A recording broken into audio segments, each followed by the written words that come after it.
Will. The will. Marido firmó el divorcio burlándose. Entonces el juez leyó en voz alta el testamento de su suegro. Los dedos temblorosos de Clara Beltrán sostuvieron el sobre oficial mientras las lágrimas amenazaban con traicionarla una vez más. El sello del Tribunal Superior de Justicia de la Ciudad de México parecía quemar sus manos como si fuera hierro candente. Esteban la observaba desde la entrada de su mansión en Las Lomas, con esa sonrisa cruel que ella conocía tan bien, esa expresión que le decía sin palabras que su mundo estaba a punto de desmoronarse para siempre. «¿Ya viste lo que dice ahí, querida esposa?», se burló él, saboreando cada palabra como si fuera miel amarga. «Espero que hayas disfrutado estos años de lujos, porque se te acabó la fiesta». Clara cerró los ojos por un momento, sintiendo cómo el peso de años de humillación se concentraba en ese pedazo de papel que confirmaba lo inevitable, el divorcio que la dejaría sin nada, exactamente como él había prometido tantas veces. Pero para entender cómo Clara había llegado a este momento de absoluta derrota, hay que regresar a apenas 3 semanas atrás, cuando su mundo todavía mantenía la fachada de perfección que tanto había costado construir. La mansión de los Beltrán Murillo se alzaba imponente en una de las calles más exclusivas de Las Lomas, con sus muros de cantera rosa y sus jardines perfectamente cuidados que reflejaban el estatus que Esteban tanto valoraba. Era una de esas mañanas típicas del mes de octubre en la Ciudad de México, cuando el cielo se mostraba despejado, pero el aire conservaba esa frescura que anunciaba el cambio de estación. Clara despertó como siempre lo hacía desde hacía años, en el lado izquierdo de la cama matrimonial, mirando hacia la ventana que daba al jardín trasero donde su padre había plantado un rosal blanco el día de su boda, hace 15 años. Don Rogelio había fallecido apenas 2 meses atrás, y su ausencia se sentía en cada rincón de la casa como una herida que se negaba a sanar. Clara recordaba vívidamente las últimas palabras que su padre le había dirigido en el hospital, con esa voz debilitada pero firme que siempre había caracterizado al patriarca de la familia Beltrán. «Mija, hay cosas que un padre sabe sin que se las digan. Prométeme que cuando llegue el momento no vas a dejar que nadie te pisotee. Eres más fuerte de lo que crees».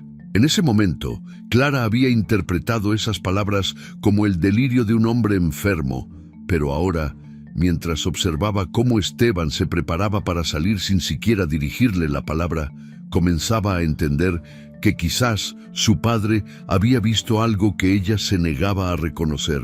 Esteban Murillo se había convertido en una versión grotesca del hombre del que Clara se había enamorado en la universidad.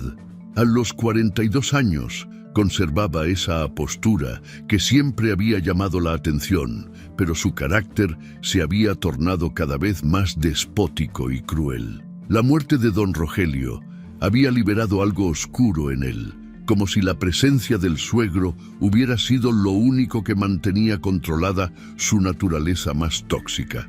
Ahora, sin la mirada vigilante del patriarca Beltrán, Esteban se permitía humillar a Clara de maneras que antes habría considerado demasiado arriesgadas. «¿Ya desayunaste con tu hermana la amargada?», preguntó Esteban mientras ajustaba su corbata italiana frente al espejo del recibidor.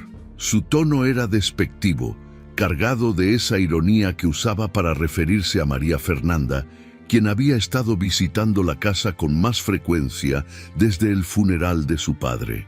«Espero que hayan aprovechado para llorar juntas otra vez por el viejito». Clara sintió cómo se le encogía el estómago ante la crueldad casual de esas palabras, pero como siempre, optó por el silencio. Había aprendido que responder solo empeoraba las cosas, que cualquier intento de defenderse se convertía en combustible para la ira de su esposo. La rutina diaria en la mansión había adquirido un ritmo mecánico y frío que reflejaba el estado de su matrimonio. Clara se levantaba temprano, preparaba el desayuno que Esteban apenas probaba antes de salir hacia sus oficinas del Distrito Federal. Y después se quedaba sola en esa casa que parecía demasiado grande para su soledad. Las empleadas domésticas, doña Carmen y Lupita, habían trabajado para la familia durante años y conocían perfectamente la dinámica tóxica que se vivía entre los señores de la casa.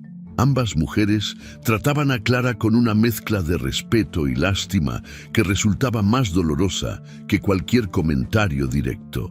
«Señora Clara», le decía doña Carmen mientras limpiaba la mesa del desayuno, «¿no le parece que debería salir más? Desde que falleció don Rogelio, usted se ve muy apagadita». Clara sonreía con tristeza y agradecía la preocupación, pero por dentro sabía que su mundo se había reducido a las 4 paredes de esa mansión que paradójicamente le pertenecía tan poco como su propia vida.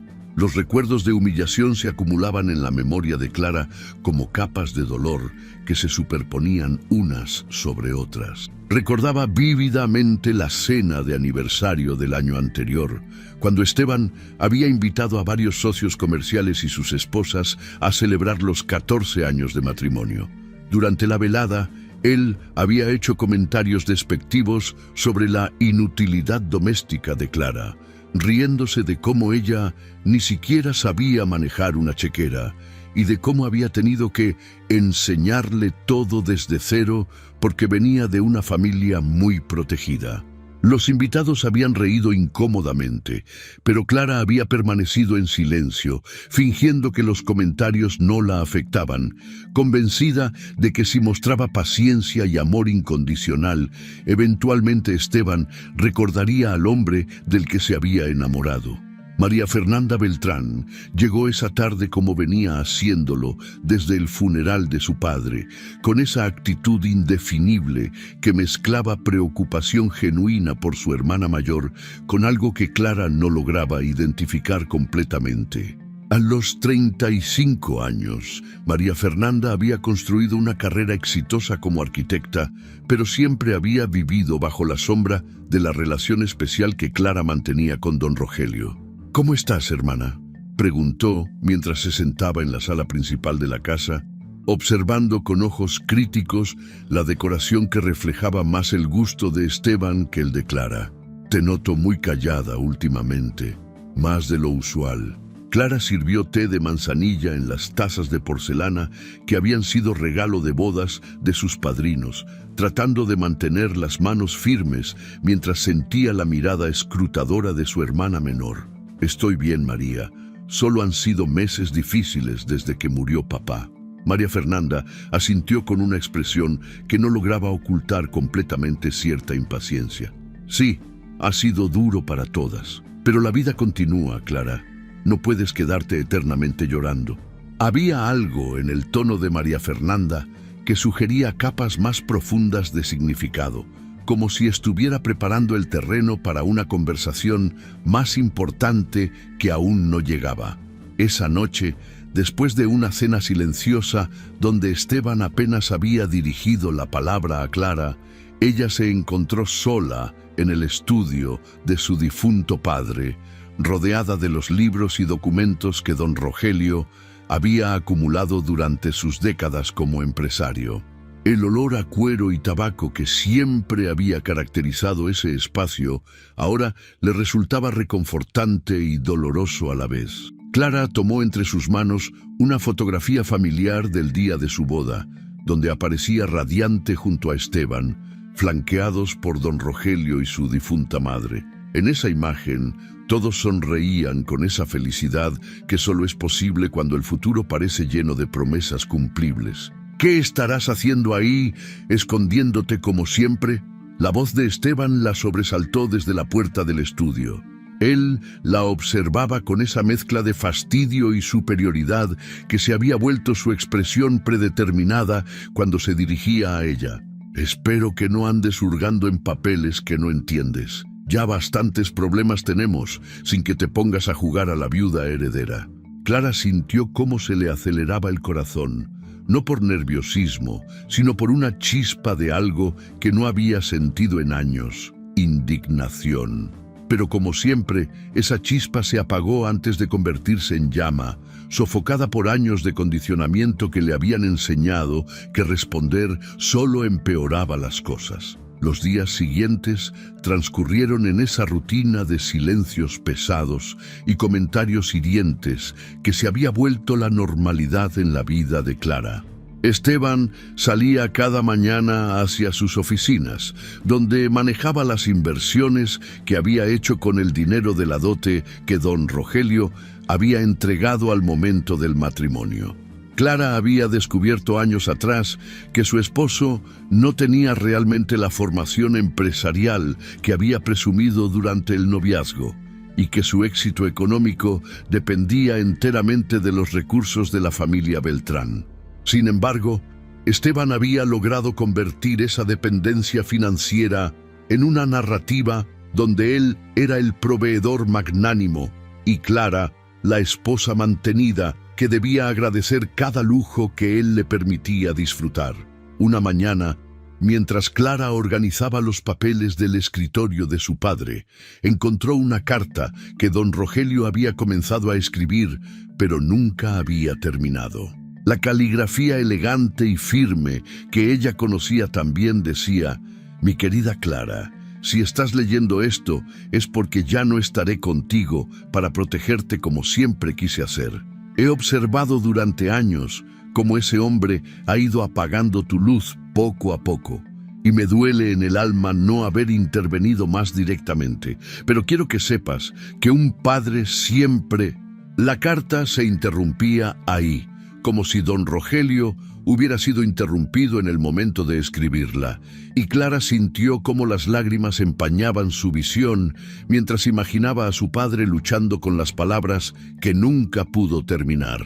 Esa tarde, cuando Esteban regresó del trabajo, traía consigo una energía diferente, más agresiva y decidida que de costumbre. Se sirvió un whisky doble y se plantó frente a Clara en la sala, con esa sonrisa que ella había aprendido a temer porque siempre precedía a sus momentos más crueles. «Tengo noticias para ti, querida esposa», dijo saboreando cada palabra como si fuera un manjar exquisito.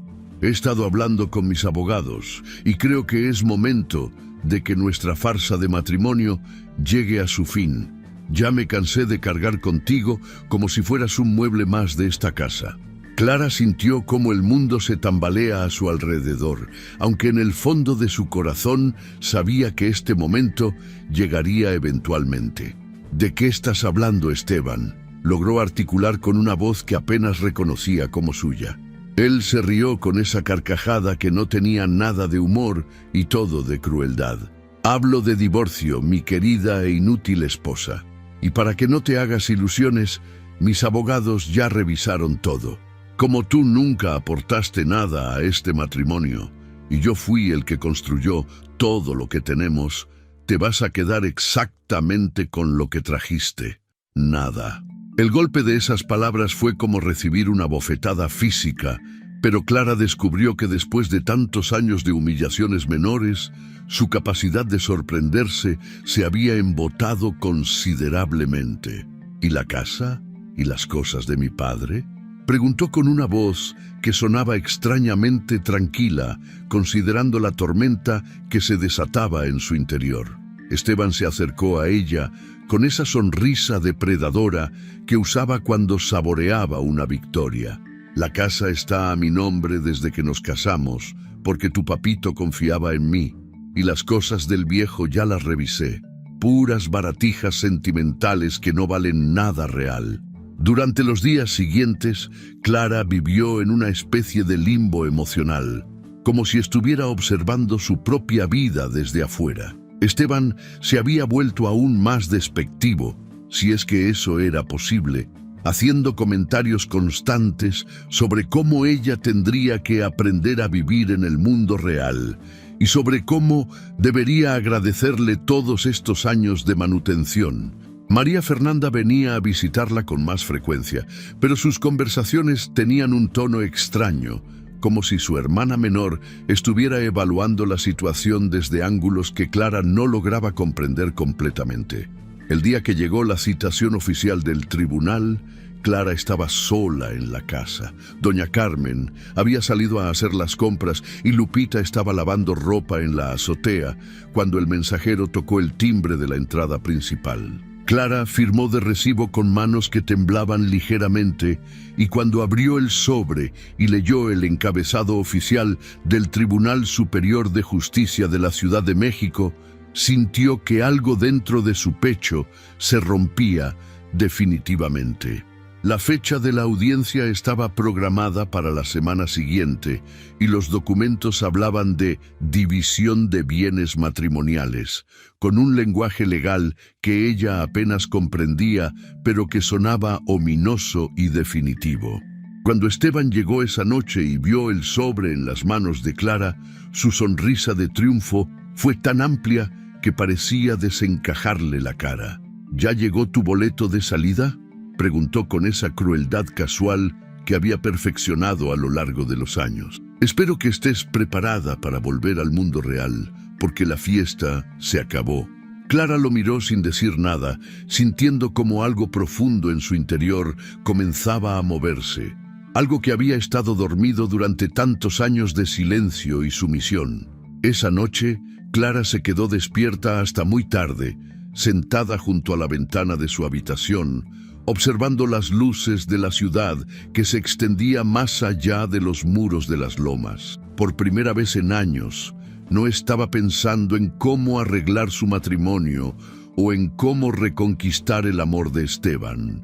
En lugar de eso, estaba recordando las palabras de su padre en el hospital, esas palabras sobre ser más fuerte de lo que creía, y se preguntaba si tal vez había llegado el momento de descubrir qué significaban realmente. Cuéntanos en los comentarios desde dónde nos estás viendo y acompañando en estas historias que tanto nos emociona compartir contigo. Nos encanta leer cada uno de sus mensajes y saber que estas narraciones llegan hasta tu corazón. El amanecer del día de la audiencia llegó con esa claridad implacable que solo tienen los momentos que cambiarán una vida para siempre. Clara despertó antes del alba, con el estómago revuelto y las manos frías como hielo. Había elegido un vestido azul marino sencillo, sin joyas llamativas, como si intuitivamente supiera que este no era momento para ostentaciones. Esteban, por el contrario, se había levantado con una energía casi maníaca, silbando mientras se duchaba y eligiendo su traje más caro, ese italiano de lana que había comprado para impresionar en las juntas de negocios más importantes. ¿Ya estás lista para tu gran derrota?, le preguntó Esteban mientras se ajustaban los gemelos dorados que habían sido regalo de don Rogelio en su 10º aniversario de bodas. La ironía de usar esos gemelos, precisamente hoy, no se le escapaba a Clara, pero ya nada de lo que hiciera su esposo la sorprendía. Espero que hayas dormido bien, porque va a ser tu último día durmiendo en una cama cómoda. Clara no respondió, concentrándose en respirar profundamente mientras terminaba de peinarse con esa sencillez que contrastaba dramáticamente con la arrogancia ostentosa de su esposo. El Tribunal Superior de Justicia de la Ciudad de México se alzaba imponente en el centro histórico, con esa arquitectura neoclásica que imponía respeto y solemnidad. Clara llegó en un taxi, después de que Esteban se hubiera negado rotundamente a ir juntos, argumentando que ya no tenía por qué fingir que seguían siendo una pareja. El edificio bullía con la actividad típica de un martes por la mañana, con abogados de trajes costosos caminando apresuradamente mientras cargaban portafolios llenos de documentos que decidirían el destino de familias enteras. Esteban arribó 15 minutos después en su BMW gris metálico, acompañado del licenciado Rodolfo Santamaría, un abogado prestigioso conocido por su habilidad para despedazar matrimonios de manera que sus clientes siempre salieran beneficiados. Santamaría era un hombre de 50 años, delgado como un galgo, con una sonrisa que nunca llegaba a sus ojos y una reputación de tiburón legal que lo precedía en todos los círculos jurídicos de la capital. «Buenos días, señora Beltrán», saludó con cortesía fría, mientras Esteban sonreía a su lado como un niño que acabara de encontrar el juguete perfecto. La sala de audiencias número 3 del tribunal era un espacio rectangular con paredes de madera oscura y ventanales altos que dejaban entrar la luz matutina de manera solemne. Clara se sentó en la parte que le correspondía, acompañada por el licenciado Herrera, un abogado de 60 años que había trabajado ocasionalmente para don Rogelio y que había aceptado representarla más por lealtad al difunto patriarca que por la modesta cantidad que Clara podía pagarle. Herrera era un hombre honesto, pero no particularmente agresivo, el tipo de abogado que creía en la justicia, pero que no tenía las armas legales sofisticadas que manejaba alguien como Santamaría. María Fernanda llegó justo antes de que comenzara la sesión, vistiéndose con un traje sastre negro que la hacía ver más como empresaria que como hermana preocupada. Se sentó en las bancas destinadas al público, pero Clara pudo sentir su mirada clavada en la nuca durante todos los procedimientos preliminares. Había algo en la presencia de María Fernanda que no lograba identificar completamente. Una mezcla de nerviosismo y expectativa que parecía desproporcionada para alguien que simplemente venía a apoyar a su hermana en un momento difícil. El juez Mateo Cordero entró a la sala con esa prestancia que solo tienen los hombres, que han visto suficiente miseria humana como para desarrollar una coraza de profesionalismo inquebrantable. A los 50 años, Cordero tenía una reputación impecable en el sistema judicial mexicano, conocido por su integridad incorruptible y su poca tolerancia hacia los abogados que trataban su sala como si fuera un teatro para exhibir su arrogancia. Sus ojos grises barrieron la sala tomando nota mental de cada persona presente, deteniéndose un momento más de lo necesario en Esteban, quien ya desde ese momento temprano mostraba una sonrisa prepotente que no auguraba nada bueno. Se abre la sesión para tratar el caso de divorcio entre los señores Clara Beltrán de Murillo y Esteban Murillo Hernández, anunció el secretario del juzgado con voz monótona. El licenciado Santamaría se puso de pie inmediatamente como un depredador que hubiera detectado a su presa y comenzó su exposición con una elocuencia venenosa que evidenciaba años de experiencia destrozando matrimonios. Honorable juez, mi cliente viene ante esta sala a solicitar la disolución de un matrimonio que, lamentablemente, se ha vuelto insostenible debido a la incompatibilidad fundamental entre las partes. Esteban no podía contener su satisfacción mientras escuchaba a su abogado presentar el caso como si él fuera la víctima de una esposa inadecuada e incompetente. Mi cliente ha sido el único proveedor económico de este matrimonio durante 15 años. Continuaba Santamaría con un tono que mezclaba compasión fingida con superioridad moral. La señora Beltrán, con todo respeto, nunca desarrolló las habilidades necesarias para contribuir económicamente al hogar, dependiendo completamente de la generosidad y el trabajo arduo de mi cliente. Clara sintió cómo cada palabra era como una puñalada, no porque fuera particularmente dolorosa, sino porque había una audiencia completa escuchando cómo su matrimonio se diseccionaba públicamente como si fuera un experimento científico fallido. Además, honorable juez, agregó Santamaría mientras organizaba sus documentos con movimientos teatrales calculados para maximizar el efecto dramático, mi cliente ha sido extremadamente paciente y comprensivo con una esposa que, francamente, nunca logró adaptarse a las responsabilidades que conlleva un matrimonio maduro. Hemos documentado múltiples ocasiones en las que la señora Beltrán mostró una incapacidad fundamental para manejar las finanzas domésticas, las responsabilidades sociales de su posición e incluso las tareas más básicas de administración familiar. Esteban no podía contener pequeñas sonrisas de aprobación cada vez que su abogado hacía una observación particularmente hiriente sobre Clara. En un momento dado, cuando Santamaría mencionaba la dependencia emocional excesiva de Clara, Esteban soltó una risita audible que hizo que varios asistentes voltearan a mirarlo con desaprobación. El juez Cordero también notó esa reacción, y Clara pudo ver cómo sus cejas se fruncían ligeramente, aunque su expresión profesional no cambió sustancialmente. Cuando llegó el turno del licenciado Herrera para presentar la defensa de Clara, el contraste en experiencia y recursos se hizo dolorosamente evidente.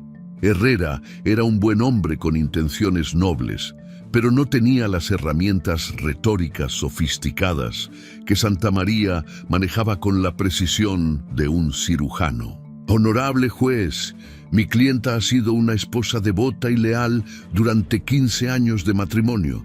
Comenzó con una sinceridad que resultaba casi ingenua comparada con la performance teatral del abogado de Esteban. La señora Beltrán mantuvo el hogar, cuidó de su esposo y cumplió con todas las responsabilidades tradicionales que se esperan de una esposa en una familia tradicional mexicana. Esteban no pudo contenerse cuando escuchó esas palabras. ¿Responsabilidades?, murmuró lo suficientemente alto como para que toda la sala lo escuchara. ¿Cuáles responsabilidades? Si ni siquiera sabía usar la tarjeta de crédito sin sobregirarla. El juez Cordero lo miró con severidad creciente, pero Esteban parecía interpretar esa atención como una invitación a continuar con sus comentarios despectivos. Perdón, honorable juez, pero es que después de 15 años de mantener a una mujer que nunca aportó un peso a la casa, uno se desespera. Clara mantuvo la mirada fija en sus manos entrecruzadas sobre la mesa, tratando de volverse invisible, mientras sentía cómo las miradas de todos los presentes se alternaban entre ella y su esposo.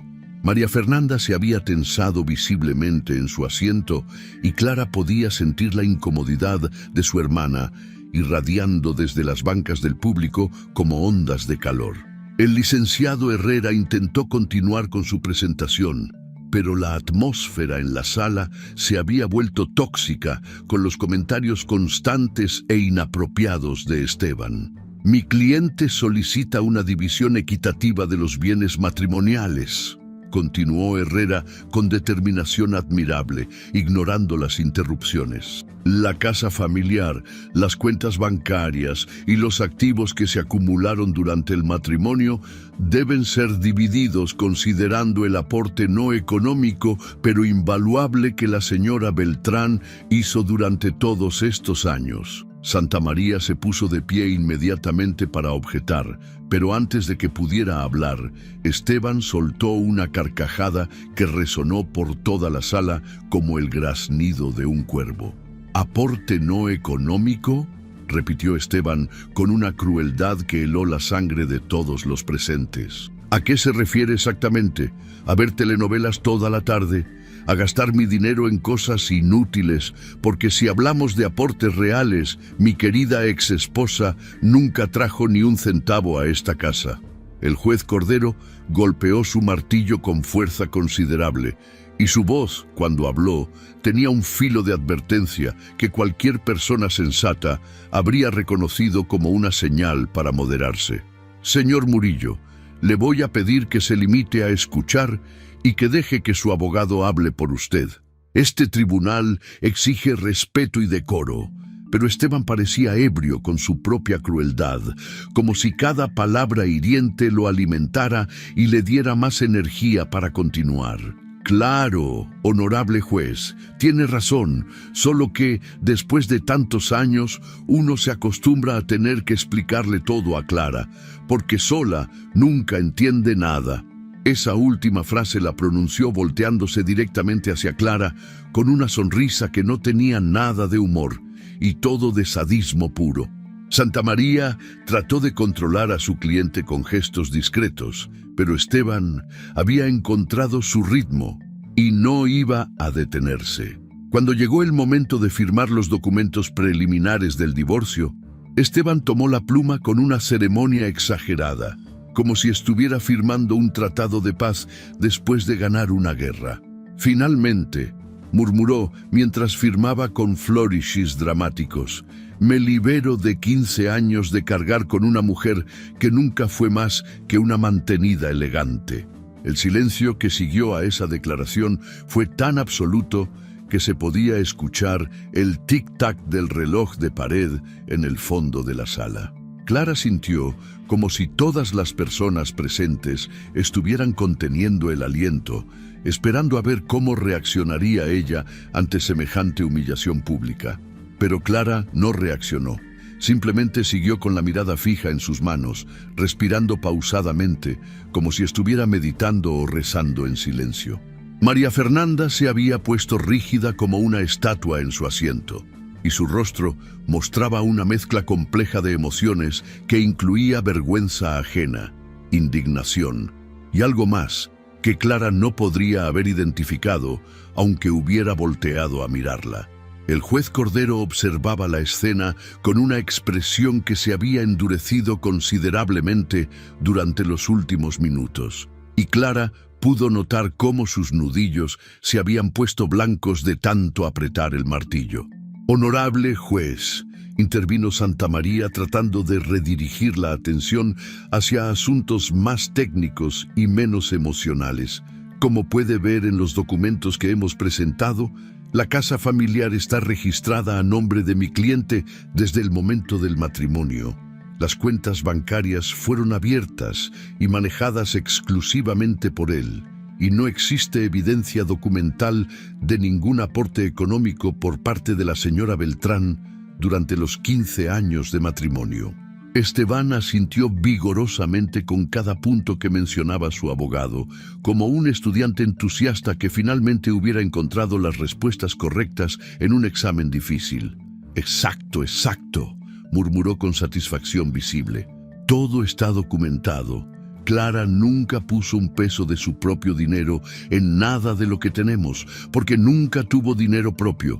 Todo salió de mi trabajo, de mi esfuerzo, de mis inversiones».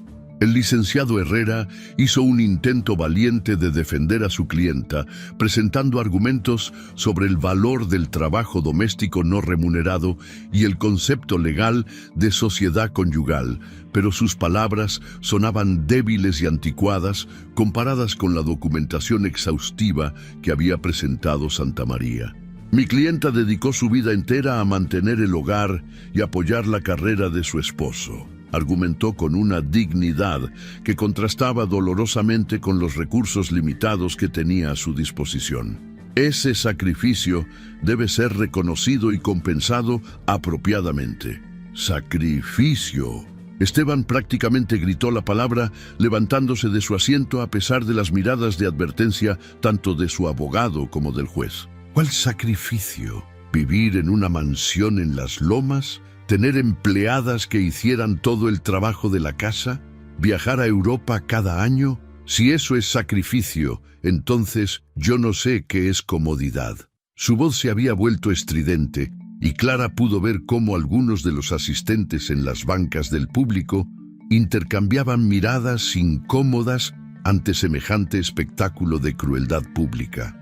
María Fernanda finalmente no pudo contenerse más y se puso de pie abruptamente. «¡Ya basta!», exclamó con una voz que resonó por toda la sala como un disparo. Todos los ojos se volvieron hacia ella, incluyendo los de Clara, que levantó la cabeza por primera vez en varios minutos. Pero antes de que María Fernanda pudiera continuar, el juez Cordero golpeó su martillo con tal fuerza que el sonido pareció rasgar el aire. «¡Orden en la sala!».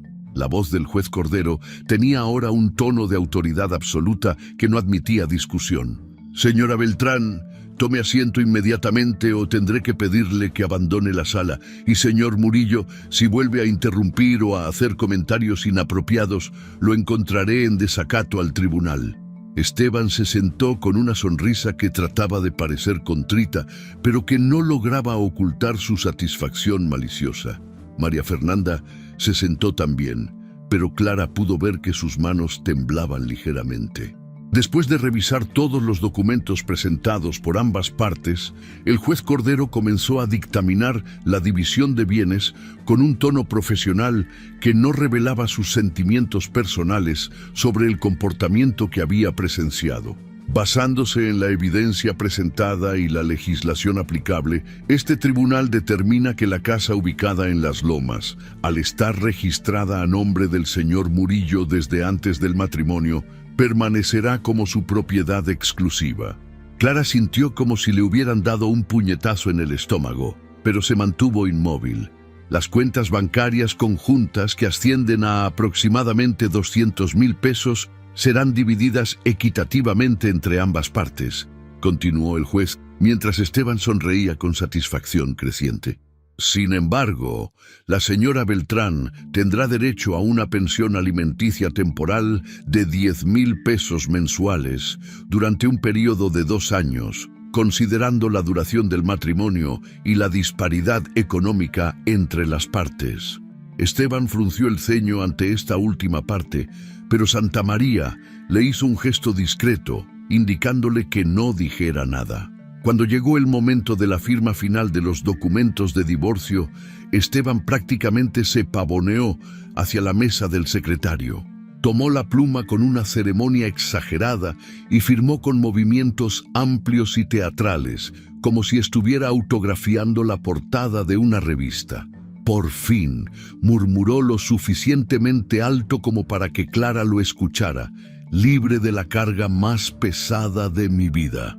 Después de firmar, se volteó hacia Clara con esa sonrisa cruel que ella conocía tan bien y agregó: «Espero que hayas aprendido algo de estos años conmigo, porque ahora vas a tener que vivir en el mundo real». Clara se acercó a la mesa para firmar sus propios documentos con pasos que parecían llevarla hacia su propia ejecución. Sus manos temblaron ligeramente cuando tomó la pluma y por un momento pareció que podría desmayarse. Pero respiró profundamente y firmó con una letra pequeña y cuidadosa que contrastaba dramáticamente con los flourishes arrogantes de Esteban. Cuando terminó, se quedó de pie junto a la mesa por un momento más de lo necesario, como si estuviera despidiéndose de una versión de sí misma que nunca volvería a existir. El juez Cordero estaba a punto de declarar concluida la sesión cuando el secretario del juzgado se acercó a su escritorio llevando una carpeta que Clara no había notado antes. Cordero frunció el ceño mientras examinaba los documentos y después levantó la vista con una expresión que sugería sorpresa genuina. «Antes de clausurar esta sesión», anunció con voz clara, «debo informar a las partes que ha llegado a este tribunal una solicitud formal para la lectura de un testamento relacionado con esta causa».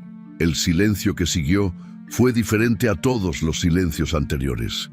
Este tenía una cualidad eléctrica, como si el aire mismo hubiera cambiado de densidad. Esteban dejó de sonreír por primera vez en toda la mañana y su expresión se transformó en una mezcla de confusión y alarma creciente.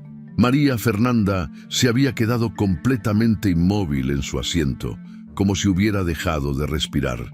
Y Clara, por primera vez desde que había entrado al tribunal esa mañana, levantó la cabeza completamente y miró directamente al juez, con algo en sus ojos que no había estado ahí durante toda la audiencia. Una chispa de algo que podría haber sido esperanza, o tal vez simplemente curiosidad despertando después de años de letargo. El juez, Mateo Cordero, ajustó sus lentes con un gesto deliberado y abrió la carpeta que contenía los documentos testamentarios con la solemnidad que solo los momentos verdaderamente trascendentales merecen. La atmósfera en la sala había cambiado por completo. Hasta el aire parecía más denso, cargado de expectación y tensión. El secretario del juzgado había colocado un micrófono adicional sobre el escritorio del juez para asegurar que cada palabra de la lectura fuera escuchada claramente por todos los presentes en esa sala que de pronto parecía demasiado pequeña para contener la magnitud de lo que estaba por revelarse. El testamento que procederé a leer comenzó el juez Cordero con voz clara y pausada, fue otorgado por el señor Rogelio Beltrán Castillo ante el notario público número 47 de la Ciudad de México, licenciado Fernando Aguirre Salinas, con fecha del 15 de septiembre del año pasado. Clara sintió cómo se le aceleraba el corazón al escuchar esa fecha, apenas un mes antes de que su padre cayera gravemente enfermo. Esteban se había inclinado hacia adelante en su asiento, con una expresión que mezclaba curiosidad y una creciente aprensión que no lograba disimular completamente. Yo, Rogelio Beltrán Castillo, mexicano, de 70 años de edad, casado que fue con la finada señora Elena Castillo de Beltrán, con domicilio en la calle de Palmas número 245, Colonia Las Lomas de Chapultepec, en pleno uso de mis facultades mentales y sin coacción alguna, otorgo el presente testamento bajo las siguientes disposiciones. La voz del juez resonaba en el silencio absoluto de la sala, y Clara pudo notar cómo María Fernanda se había tensado visiblemente en su asiento, aferrando su bolsa con nudillos blancos. El juez hizo una pausa deliberada antes de continuar, como si intuitivamente comprendiera que las siguientes palabras cambiarían irrevocablemente las vidas de todas las personas presentes. Primero, declaro que mis bienes consisten en lo siguiente, y en esto quiero ser absolutamente específico, porque he sido muy cuidadoso durante toda mi vida en documentar cada uno de mis activos. Esteban frunció el ceño.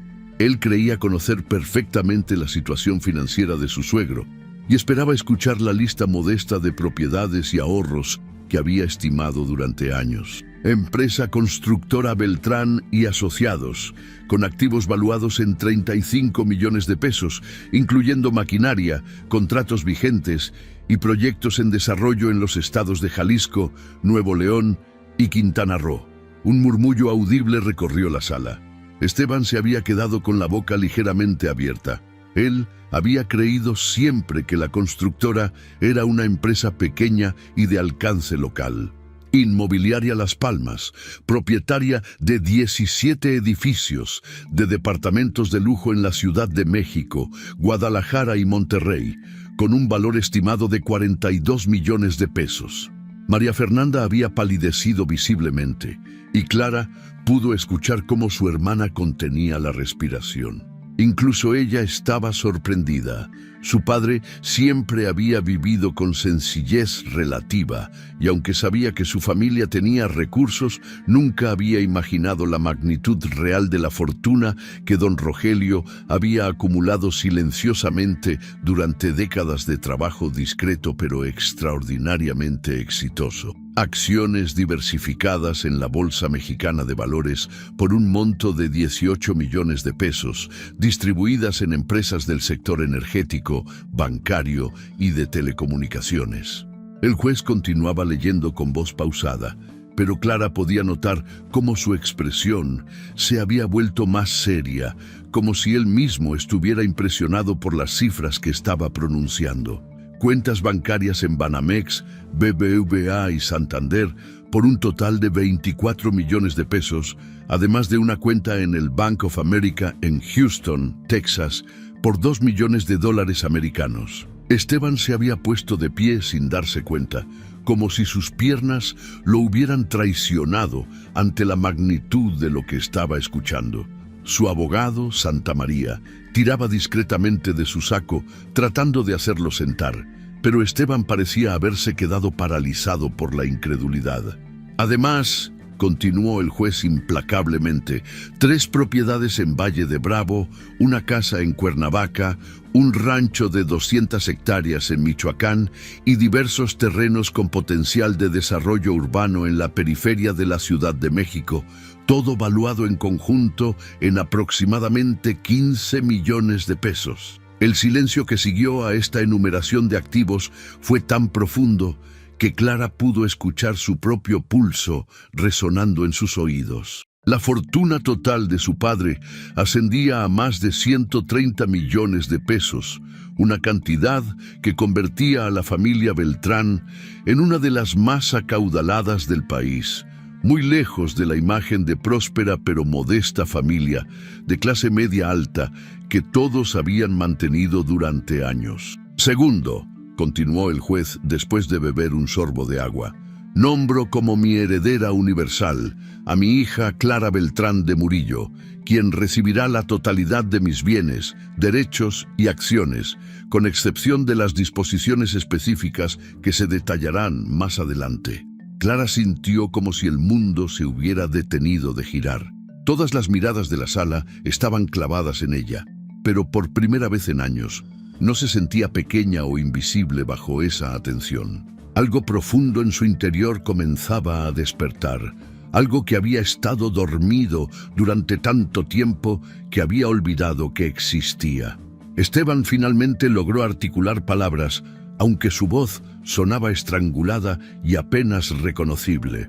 Eso no puede ser posible. Don Rogelio nunca me dijo que tuviera tanta... Nunca mencionó... Santa María lo silenciaba con gestos desesperados, pero Esteban parecía haber perdido todo control sobre sí mismo. María Fernanda se había quedado inmóvil como una estatua, con una expresión que mezclaba shock, incredulidad y algo que podría haber sido pánico. Sin embargo, la voz del juez cortó a través de los murmullos y la conmoción general. Esta herencia viene acompañada de condiciones específicas e ineludibles que mi hija Clara deberá cumplir para poder tomar posesión de estos bienes. El tono del juez había adquirido una gravedad especial, como si comprendiera que se acercaba al corazón mismo del testamento. Clara se enderezó completamente en su silla por primera vez desde que había entrado al tribunal esa mañana, y sus ojos se fijaron en el rostro del juez con una intensidad que no había mostrado en años. «Mi querida hija Clara», leyó el juez, y su voz había adquirido un tono más personal, como si estuviera transmitiendo las palabras exactas que don Rogelio habría querido pronunciar en persona. «Durante todos estos años, he observado cómo has permitido que tu luz se vaya apagando poco a poco. He visto cómo has aceptado humillaciones que ninguna hija mía debería tolerar jamás, y he guardado silencio esperando que encontraras la fuerza para defenderte. Pero ahora que ya no estaré contigo para protegerte, es momento de que recuperes la dignidad que nunca debiste perder». Las palabras resonaron en la sala como campanadas, y Clara sintió cómo algo se rompía definitivamente en su pecho. Pero no era dolor lo que sentía, sino liberación. Esteban había retrocedido varios pasos, como si las palabras del testamento fueran proyectiles dirigidos específicamente contra él. Su rostro había perdido todo rastro de la arrogancia que había mostrado durante toda la mañana, reemplazada por una expresión de horror creciente. «Por lo tanto», continuó el juez, leyendo las palabras que don Rogelio había elegido cuidadosamente meses atrás, «establezco como condición ineludible para que Clara tome posesión de su herencia que ella prometa solemnemente ante este tribunal que jamás volverá a aceptar humillaciones en silencio y que usará estos recursos para defenderse dignamente de cualquier persona que pretenda lastimarla, menospreciarla o aprovecharse de su bondad natural». María Fernanda se había puesto pálida como papel y Clara pudo ver cómo sus manos temblaban mientras se aferraba a su bolsa. Había algo en la expresión de su hermana que sugería que sabía perfectamente lo que vendría a continuación en la lectura del testamento. Esteban, por su parte, parecía haber envejecido 10 años en los últimos 5 minutos, y su abogado Santa María revisaba desesperadamente sus documentos como si buscara alguna cláusula legal que pudiera proteger a su cliente de lo que se avecinaba. Además, la voz del juez se había vuelto más firme, casi severa. «He sido testigo durante años de comportamientos que considero inaceptables hacia mi hija, y por ello dejo constancia de los siguientes hechos que he documentado cuidadosamente. El juez hizo una pausa y miró directamente a Esteban antes de continuar. He tenido conocimiento, a través de investigaciones privadas, que contraté para proteger los intereses de mi familia, de múltiples infidelidades por parte del señor Esteban Murillo hacia mi hija Clara. El impacto de esas palabras fue como una explosión silenciosa. Esteban retrocedió tambaleándose hasta chocar con la pared posterior de la sala, y su rostro había adquirido un color grisáceo que contrastaba dramáticamente con la confianza arrogante que había mostrado durante toda la mañana. Eso es imposible, murmuró con una voz que apenas se escuchaba. Don Rogelio nunca me dijo, en particular, continuó el juez implacablemente, tengo documentación fotográfica y testimonial de encuentros íntimos que el señor Murillo mantuvo con la señora Patricia Vázquez entre marzo y agosto del año pasado, con la señorita Alejandra Ruiz durante enero y febrero de este año, y con diversas otras personas cuyas identidades están debidamente registradas en los archivos que acompañan este testamento. Clara se había puesto rígida en su asiento, no por dolor, sino por una indignación fría y controlada que no había sentido en años. No estaba sorprendida por las infidelidades en sí mismas. En el fondo de su corazón siempre había sospechado que Esteban la engañaba, pero nunca había tenido evidencia concreta ni el valor para confrontarlo. Lo que la sorprendía era descubrir que su padre lo había sabido todo y había estado documentando silenciosamente cada una de esas traiciones. Asimismo, la voz del juez adquirió un tono aún más severo. Mi investigación reveló irregularidades financieras graves en el manejo que el señor Murillo hizo de los recursos económicos que yo aporté a su matrimonio con mi hija. Específicamente, el desvío de fondos destinados a inversiones familiares hacia cuentas personales, el uso no autorizado de líneas de crédito respaldadas por propiedades de la familia Beltrán y gastos excesivos e injustificados que nunca fueron reportados apropiadamente a mi hija. Santa María había dejado caer sus documentos y miraba a su cliente con una expresión de horror profesional, como si se diera cuenta de que acababa de descubrir que había estado defendiendo a alguien mucho más vulnerable de lo que había imaginado. Esteban trataba de articular alguna defensa, pero las palabras parecían haberse atorado en su garganta como si fuera arena.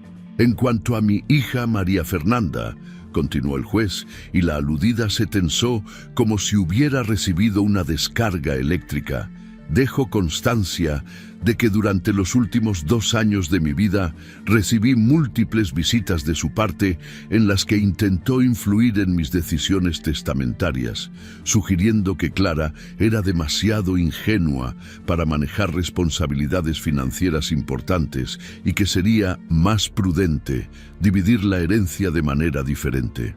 María Fernanda se puso de pie abruptamente, con el rostro encendido de vergüenza y una expresión desesperada. «Papá nunca entendió mis intenciones», exclamó con voz entrecortada.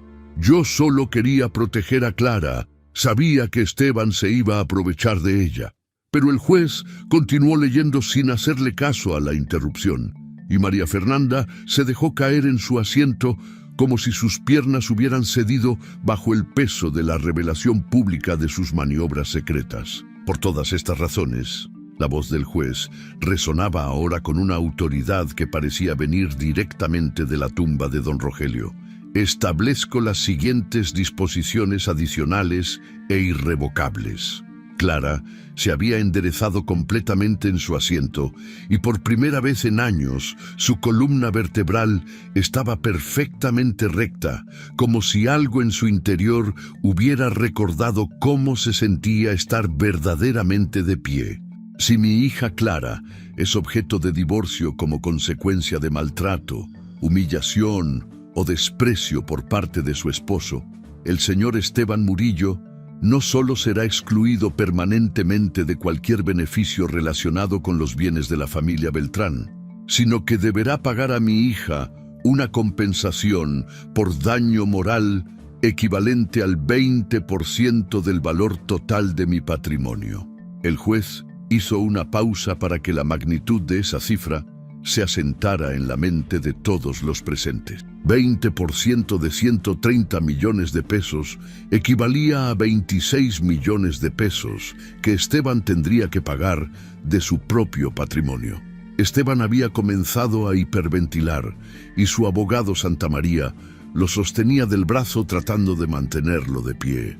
Eso me arruinaría completamente, murmuró Esteban con una voz que sonaba como si viniera de una tumba. Yo no tengo 26 millones de pesos. Ni siquiera tengo 5 millones, sin contar las inversiones que hice con el dinero de... Se detuvo abruptamente al darse cuenta de que acababa de admitir públicamente que sus activos dependían del dinero de la familia Beltrán. Además, continuó el juez con una solemnidad que convertía cada palabra en una sentencia inapelable. Si alguna persona intenta impugnar este testamento o presionar a mi hija Clara para que renuncie a sus derechos, será automáticamente excluida de cualquier consideración futura y perderá cualquier beneficio menor que pudiera haber recibido bajo disposiciones anteriores de este documento. Clara había comenzado a respirar de manera diferente, más profunda y controlada, como si estuviera recordando cómo se sentía llenar completamente los pulmones después de años de respiración superficial y temerosa. Sus manos, que habían temblado durante toda la mañana, se habían vuelto completamente firmes, y sus ojos tenían ahora una claridad que no habían tenido en más de una década. Finalmente, la voz del juez adquirió un tono más suave, pero no menos firme. Quiero que mi hija Clara sepa que siempre he estado orgulloso de la mujer compasiva y noble que es, pero que ha llegado el momento de que recuerde también la fuerza y dignidad que heredó de su madre y de mí. Estos recursos no son solo una herencia, son las armas que necesita para reconstruir su vida y convertirse en la mujer poderosa que siempre supe que podía ser. El silencio que siguió a la conclusión de la lectura fue absoluto y sagrado, como si toda la sala estuviera presente en un momento de transformación que cambiaría para siempre el equilibrio del mundo. Clara se puso de pie lentamente y por primera vez desde que había entrado al tribunal esa mañana, todos los ojos que se posaron en ella vieron a una mujer diferente de la que había estado sentada ahí minutos antes. Su postura era erguida, su mirada clara y directa, y había algo en su expresión que irradiaba una autoridad tranquila pero inquebrantable que hizo que incluso el juez Cordero la observara con respeto renovado. Clara permaneció de pie durante varios segundos que parecieron eternos, sintiendo cómo cada célula de su cuerpo se reorganizaba alrededor de esta nueva realidad que acababa de revelarse ante todos los presentes. El silencio en el tribunal no era simplemente la ausencia de sonido, sino algo más profundo y transformador, como si el universo mismo hubiera pausado su funcionamiento para presenciar el momento en que una mujer recuperaba su poder después de años de haberlo enterrado bajo capas de sumisión y silencio. Cuando finalmente habló, su voz emergió clara y firme, con una calidad que no había tenido en más de una década. «Honorable juez Cordero», dijo Clara dirigiéndose directamente al magistrado con una serenidad que sorprendió incluso a ella misma. «Acepto formal y solemnemente las condiciones establecidas por mi padre en su testamento». Sus palabras resonaron por toda la sala con una autoridad nueva y extraña, como si estuviera pronunciando un juramento sagrado que la liberaba de años de cautiverio emocional. «Prometo que nunca más aceptaré humillaciones en silencio y que utilizaré los recursos que mi padre me ha dejado para vivir con la dignidad que él siempre quiso que tuviera». Esteban había logrado recuperar parcialmente el control de sí mismo y ahora miraba a Clara con una mezcla de incredulidad y pánico que lo hacía parecer un animal acorralado. «Espera un momento», gritó con una voz que se quebraba entre la desesperación y la furia. Esto tiene que ser algún tipo de broma cruel. Don Rogelio nunca me habría hecho esto. Él me respetaba, confiaba en mí. Se acercó tambaleándose hacia la mesa donde Clara permanecía de pie, pero ella no retrocedió ni un centímetro, manteniéndose firme como un roble que hubiera hundido profundamente sus raíces. «Mi padre no te hizo nada, Esteban», respondió Clara con una calma helada que contrastaba dramáticamente con la histeria creciente de su exesposo. «Tú te hiciste esto a ti mismo con cada humillación que me infligiste, con cada infidelidad que creíste que era secreta, con cada peso que robaste creyendo que nadie se daría cuenta». Sus ojos se habían endurecido hasta convertirse en dos diamantes grises que reflejaban una determinación inquebrantable. «Mi padre simplemente documentó tu verdadera naturaleza y se aseguró de que hubiera consecuencias».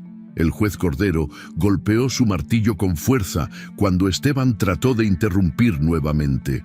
«¡Señor Murillo!». La voz del magistrado cortó el aire como una espada afilada. «Durante toda esta audiencia ha mostrado usted un comportamiento despectivo e irrespetuoso que confirma exactamente las preocupaciones expresadas en este testamento. Su conducta aquí presente es evidencia suficiente de por qué el señor Beltrán consideró necesario proteger a su hija de esta manera». Esteban abrió la boca para protestar, pero la mirada severa del juez lo silenció antes de que pudiera articular palabra alguna. Clara se volvió hacia Esteban con una tranquilidad que irradiaba poder contenido, como una represa que hubiera decidido abrir sus compuertas de manera controlada pero implacable. ¿Sabes qué es lo más patético de todo esto, Esteban? Su voz había adquirido un tono conversacional que de alguna manera resultaba más devastador que cualquier grito. Que realmente creías que eras más inteligente que mi padre. Creías que podías engañarlo, manipularlo, usar su dinero para construir tu pequeño imperio de mentiras y que nunca se daría cuenta. Los ojos de Esteban se habían llenado de una desesperación que rayaba en la demencia. «Clara, tienes que entender que todo lo que hice lo hice por nosotros. Las inversiones, los negocios, todo era para asegurar nuestro futuro». Su voz se había vuelto suplicante, como si de repente hubiera recordado que dependía completamente de la mujer a la que había estado humillando durante años. «Podemos arreglar esto, podemos volver a empezar. Yo cambio, te lo prometo». Clara lo observó con una mezcla de lástima y disgusto que lo hizo retroceder como si hubiera recibido una bofetada física. «¿Nuestro futuro?», repitió con una sonrisa que no tenía nada de humor.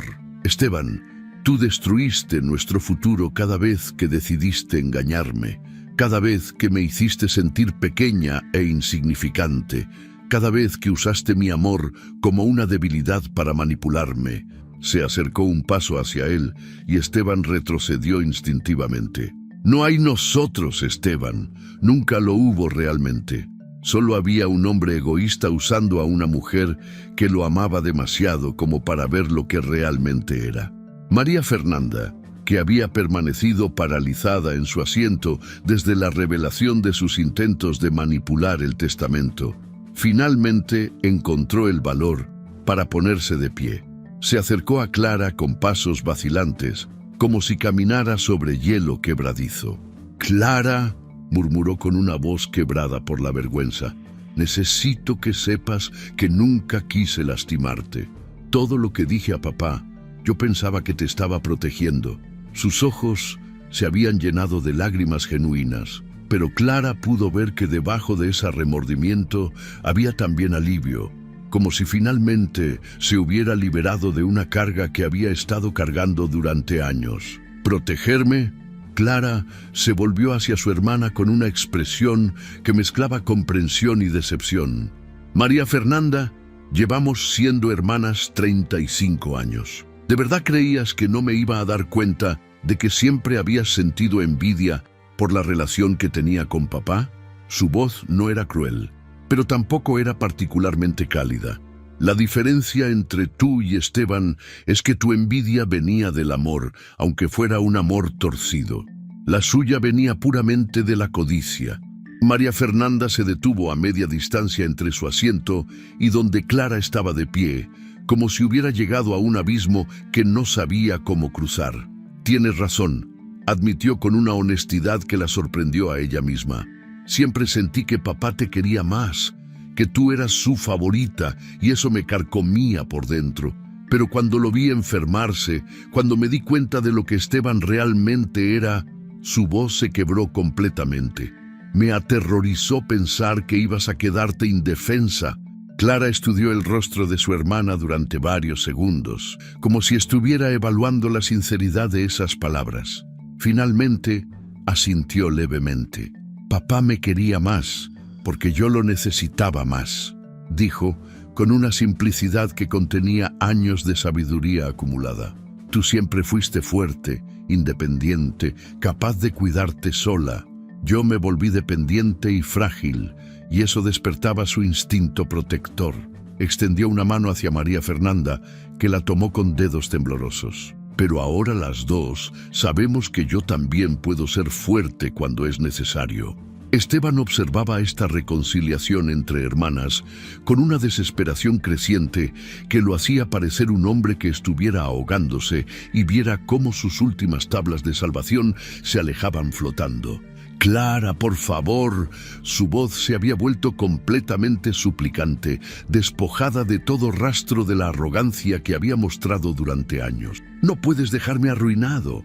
26 millones de pesos. No tengo manera de pagar eso. Me voy a quedar en la calle».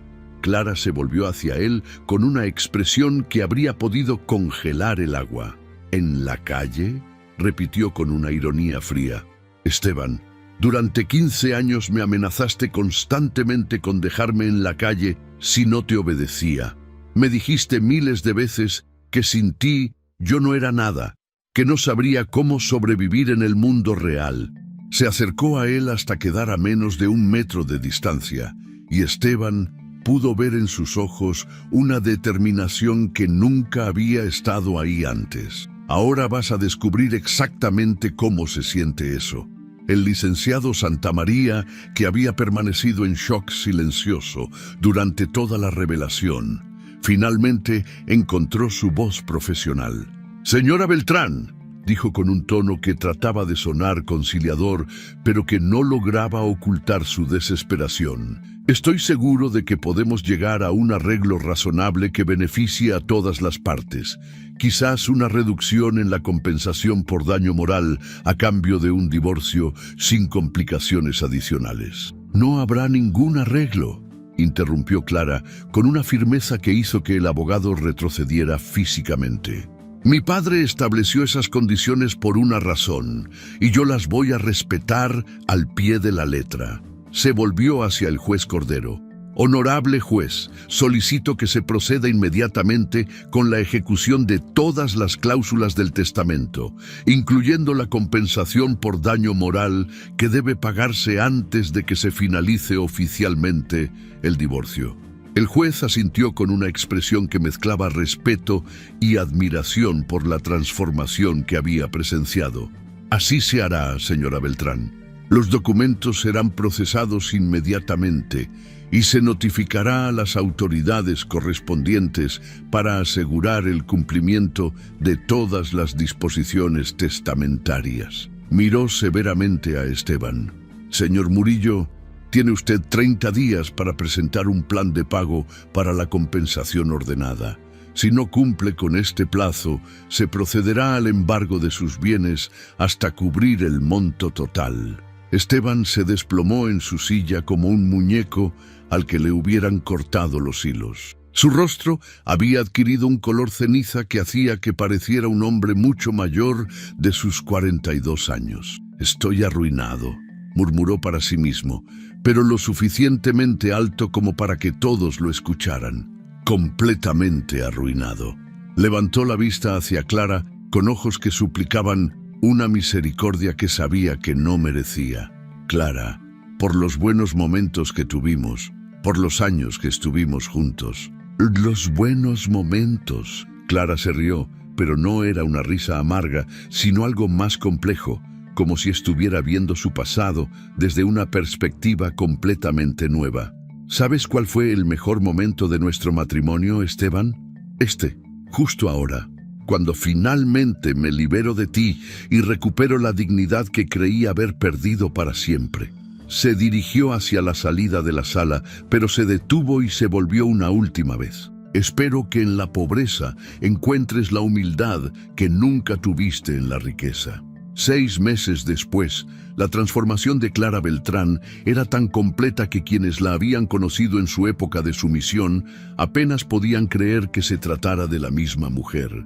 Las oficinas de Empresas Beltrán, ubicadas en un imponente edificio de cristal y acero en Santa Fe, bullían con una actividad que no habían visto en años. Clara había tomado las riendas de los negocios de su padre con una intuición natural para los negocios que sorprendió incluso a los ejecutivos más experimentados que habían trabajado con don Rogelio durante décadas. «Buenos días, señora Beltrán», la saludó Antonio Villanueva, el director financiero que había sido la mano derecha de su padre durante más de 20 años. Clara estaba revisando los reportes trimestrales en su oficina, que había decorado con una mezcla elegante de modernidad y tradición que reflejaba perfectamente su nueva personalidad. Los resultados del último trimestre están listos para su revisión y debo decirle que son extraordinarios. Clara levantó la vista de los documentos con una sonrisa que irradiaba confianza tranquila. ¿Extraordinarios en qué sentido, Antonio? Su voz tenía ahora una autoridad natural que no necesitaba imponerse a gritos, sino que se manifestaba a través de una presencia tranquila pero inquebrantable. Había aprendido a usar el poder de la misma manera que había aprendido a respirar, después de años de contener el aliento. Naturalmente, sin esfuerzo, como si siempre hubiera sabido cómo hacerlo. Las utilidades han aumentado un 40% comparadas con el mismo período del año pasado, explicó Villanueva con admiración genuina. Su decisión de expandir la división de construcción sustentable ha resultado ser brillante. Los contratos que hemos firmado para desarrollos ecológicos en Cancún y Playa del Carmen van a generar ingresos por más de 50 millones de pesos en los próximos 2 años. Clara asintió con satisfacción, pero no sorpresa. Había descubierto que tenía una intuición natural para los negocios que había estado dormida durante años, esperando el momento adecuado para manifestarse. Lo que más orgullo le daba a Clara no eran solo los éxitos empresariales, sino el proyecto personal que había comenzado 3 meses después de tomar control de la empresa. La Fundación Elena Beltrán, nombrada en honor a su difunta madre, se había convertido en un refugio y centro de recursos para mujeres que se encontraban en situaciones similares a la que ella había vivido durante años. El edificio de 5 pisos en la colonia Roma Norte había sido renovado completamente para proporcionar servicios legales gratuitos, apoyo psicológico, capacitación laboral y, en casos extremos, refugio temporal para mujeres que huían de matrimonios abusivos. «Doctora Beltrán», le dijo Sofía Mendoza, la coordinadora general de la fundación, mientras revisaban los casos que habían llegado esa semana. Clara había decidido usar su título académico en psicología, una carrera que había completado años atrás, pero que nunca había ejercido debido a las objeciones de Esteban. Tenemos 12 nuevos casos esta semana y 3 de las mujeres que ayudamos el mes pasado han conseguido empleos estables gracias al programa de capacitación. Clara sonrió mientras hojeaba los expedientes, reconociendo en cada historia fragmentos de su propia experiencia. ¿Qué necesitan estas nuevas mujeres específicamente?, preguntó mientras tomaba notas en su tableta. Su oficina en la fundación era mucho más acogedora que la empresarial, decorada con colores cálidos y fotografías de mujeres que habían logrado reconstruir sus vidas con ayuda de la organización. 2 necesitan representación legal para divorcios complicados. 5 buscan capacitación laboral porque nunca trabajaron fuera de casa. Y las otras 5 necesitan principalmente apoyo psicológico para reconstruir su autoestima, explicó Sofía con el profesionalismo compasivo que había hecho que Clara la contratara inmediatamente. También tenemos 3 casos que necesitan refugio temporal porque sus esposos se han vuelto violentos al enterarse de que quieren divorciarse. Clara sintió una punzada familiar de dolor y reconocimiento.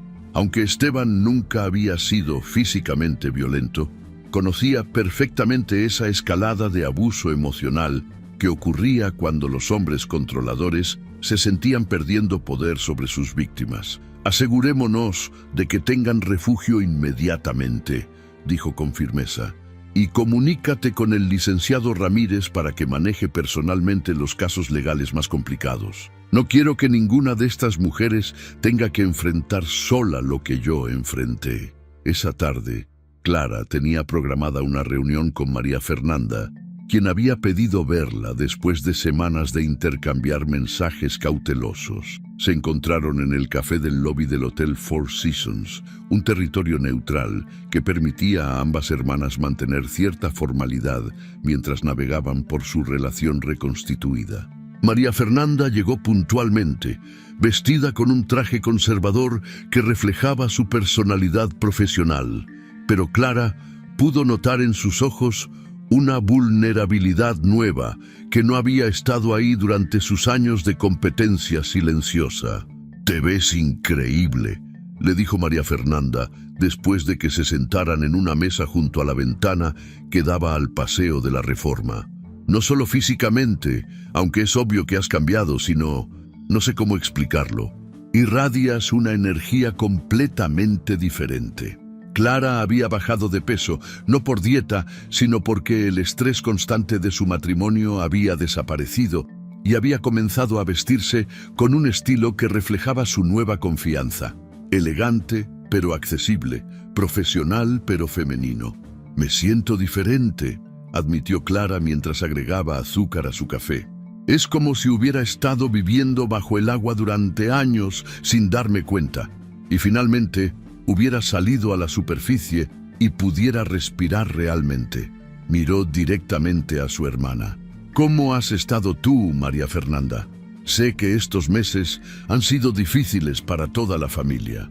María Fernanda suspiró profundamente antes de responder. «He estado haciendo terapia», admitió con una honestidad que sorprendió a Clara. «Después de lo que pasó en el tribunal, me di cuenta de que había cosas en mí que necesitaba entender y cambiar. La envidia hacia ti, la relación que tenía con papá, mi necesidad de controlar situaciones que no me correspondían». Hizo una pausa y tomó un sorbo de su té. «Me he dado cuenta de que siempre te vi como la hermana débil que necesitaba protección, pero en realidad creo que tenía miedo de que fueras más fuerte que yo y simplemente estuvieras eligiendo no mostrarlo». Clara sintió cómo algo se suavizaba en su pecho, una tensión que había estado cargando durante años sin darse cuenta. «Tal vez las dos estábamos equivocadas sobre muchas cosas», dijo suavemente. «Tal vez yo necesitaba pasar por todo esto para descubrir quién realmente soy, y tal vez tú necesitabas verme encontrar mi fuerza para entender que no tenías que competir conmigo». Extendió su mano sobre la mesa y María Fernanda la tomó sin dudar. «Somos hermanas, María Fernanda. Siempre lo hemos sido, incluso cuando no sabíamos cómo serlo correctamente». Cuando Clara regresó a su casa esa noche, una casa nueva que había comprado en Las Lomas, más pequeña que la mansión que había compartido con Esteban, pero infinitamente más cálida, se sirvió una copa de vino tinto y se sentó en su estudio a revisar los reportes del día. Las paredes estaban decoradas con fotografías de las mujeres que había ayudado a través de la fundación, mezcladas con imágenes de su padre y recuerdos familiares que le recordaban de dónde venía y hacia dónde se dirigía. Su teléfono vibró con un mensaje de texto de un número que no reconoció inmediatamente. Cuando lo abrió, descubrió que era de Esteban. Clara, por favor, necesito hablar contigo. Mi situación es desesperada. ¿Podríamos encontrar alguna solución? Clara leyó el mensaje 2 veces, sintiendo nada. Ni dolor, ni rabia, ni siquiera satisfacción por su caída. Simplemente nada, como si fuera un mensaje de un extraño con el que no tenía ninguna conexión emocional. Escribió una respuesta breve y directa. Esteban, tuviste 15 años para hablar conmigo con respeto y honestidad. Ese tiempo se acabó. Mis abogados manejarán cualquier comunicación futura relacionada con el cumplimiento de las obligaciones legales. No hay nada más que discutir entre nosotros. Envió el mensaje sin dudar y después bloqueó el número. Esa noche durmió mejor que en años, con la tranquilidad profunda que solo viene de saber que uno ha tomado las decisiones correctas y que el futuro, por primera vez en mucho tiempo, está lleno de posibilidades infinitas en lugar de limitaciones impuestas por otros. Clara Beltrán había muerto simbólicamente en ese tribunal 6 meses atrás, y de sus cenizas había renacido una mujer que honraba tanto la memoria de su padre como su propia fuerza interior recién descubierta. Ya no era la esposa silenciada que había soportado años de humillación, ni tampoco era simplemente la heredera rica de una fortuna familiar. Era Clara Beltrán, empresaria, filántropa y sobre todo una mujer que había aprendido que el verdadero poder no viene del dinero, sino de la capacidad de respetarse a una misma lo suficiente como para no permitir que otros definan su valor. La historia de Clara Beltrán nos enseña una verdad profunda que muchas veces olvidamos en los momentos más oscuros de nuestras vidas. El poder verdadero no se encuentra en la riqueza material, sino en el respeto que tenemos hacia nosotros mismos y en la valentía de defender nuestra dignidad cuando nadie más lo hace.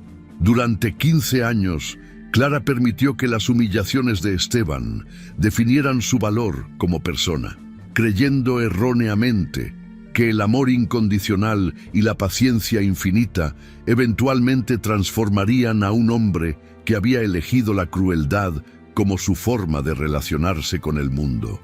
Pero la vida nos demuestra una y otra vez que no podemos cambiar a las personas que no quieren cambiar y que permitir el maltrato en nombre del amor no es virtud, sino una forma sutil de traicionarnos a nosotros mismos. Clara necesitó llegar al punto más bajo de su existencia, enfrentando la humillación pública en ese tribunal para finalmente recordar quién había sido antes de permitir que otros definieran su identidad. Su padre, don Rogelio, entendió algo que ella había olvidado, que las personas que nos aman de verdad nos protegen incluso desde más allá de la muerte, y que a veces necesitamos que alguien nos devuelva las armas que nosotros mismos entregamos en nombre de la paz. La transformación de Clara no ocurrió de la noche a la mañana, ni fue simplemente el resultado de heredar una fortuna. Su verdadero renacimiento comenzó en el momento en que decidió honrar la memoria de su padre, aceptando las condiciones de su testamento. Nunca más permitir humillaciones en silencio. Esta promesa no era solo sobre dinero o posición social, era sobre recuperar la voz que había perdido, la dignidad que había sepultado y la fuerza interior que siempre había estado ahí, esperando el momento adecuado para manifestarse. Lo más inspirador de esta historia no es la caída espectacular de Esteban o la satisfacción de ver cómo la justicia finalmente se impuso, sino observar cómo Clara utilizó su nueva libertad no para vengarse, sino para transformar su dolor en propósito.